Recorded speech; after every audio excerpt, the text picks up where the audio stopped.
So Stanislavski is the kind of apostle of naturalistic, realistic theater. The guy who can teach you how to make a Chekhov play really sing. Uh, Stanislavski literally acted in and directed some of Chekhov's great masterpieces. Um, and so Chekhov and Stanislavski together go together like baseball and hot dogs, or vice versa. Brecht is the kind of great 20th century thinker about non-representational theater, theater that's not illusionistic, theater that's not trying to con you constantly believing this is really happening.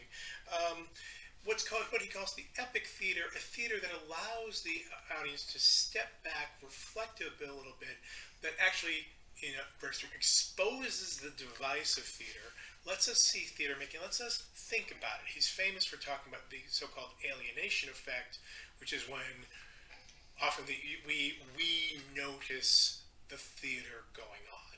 This has led to some very radical, groundbreaking theater, including some of like Park's other works more than Topdog, Underdog.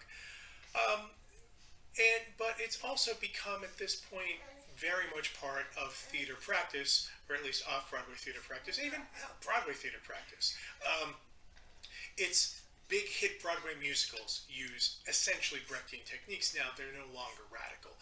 Hamilton, paying attention to the doubling, and you can see the costume changes on stage, and a lot of the cast never leaves, and you see the stuff move around. It's all, and we don't have to care that we don't get upset, we don't freak out that George Washington is not being played by a white man, but we're asked to reflect on it. This is all fundamentally Brechtian, but no longer super radical or like groundbreaking. We all kind of know this Brechtian theatrical grammar now when we go to the theater. What is Brechtian in Topdog Underdog? I think the Lincoln thing. He's walking around with the makeup, right? It is alienating. It shows us, okay, it steps back. That is not something that ever really happens. Putting on the face paint.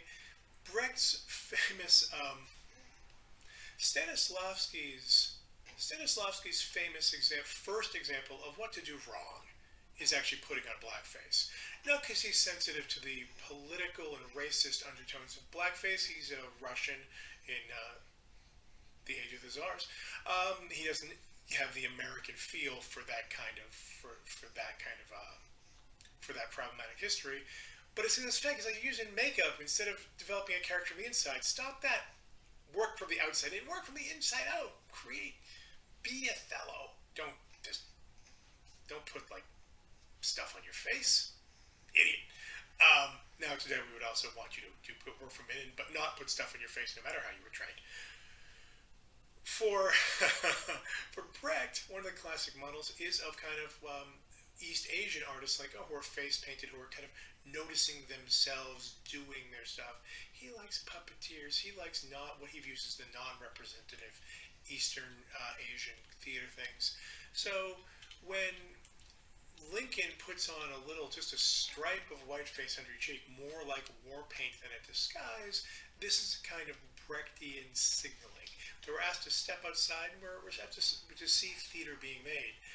Topdog Underdog thinks about how theater is made all the time, and what is and what ain't, what's a hustle and what's theater.